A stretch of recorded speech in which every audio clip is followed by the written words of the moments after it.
Following former Vice President Al Gore's climate change address at the DAR Constitution Hall Thursday, 2 Lincoln Town cars waited outside for his wife and daughter while running with the air conditioning on for over 15 minutes before they left the building.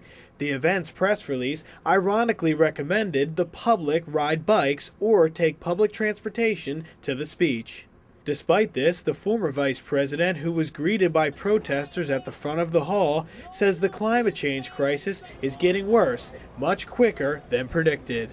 Scientists with access to data from Navy submarines traversing underneath the North Polar ice cap have now warned us that there is a 75% chance that within only 5 years, the entire North Polar ice cap will completely disappear during the summer months.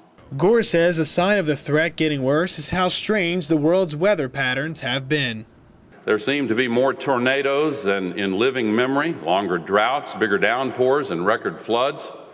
Today, unprecedented fires are burning in California and elsewhere in the American West. Higher temperatures lead to drier vegetation that makes kindling for mega fires of the kind that have been raging in Canada, Greece, Russia, China, South America, Australia, and Africa. In the crowd of over 1,000 people was Grammy Award-winning singer-songwriter and producer Will.i.am. I was really inspired by Al Gore's movie Inconvenient Truth, and that has spawned me to write songs about it, to get rid of my Hummer and get a Tesla. I have an electric car, putting solar panels on my house, things like that. Libertarian presidential candidate Bob Barr says Gore has been committed to climate change ever since his early days in the Senate, and he supports addressing the issue. Well, I don't think that we should go into this very serious issue on a vote of ayes and nays.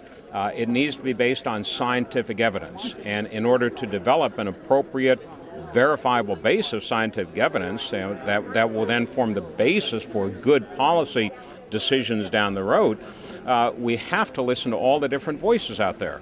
I've never subscribed to the philosophy that the way you develop good policy is to close out every voice except those that you agree with, although that does happen in Washington a lot. Gore has called for America to be running on 100% zero-carbon electricity in less than 10 years. He compares this to President Kennedy's call to land a man on the moon, which was done in less than 9 years. I'm Nicholas Balassi, CNSnews.com, Washington.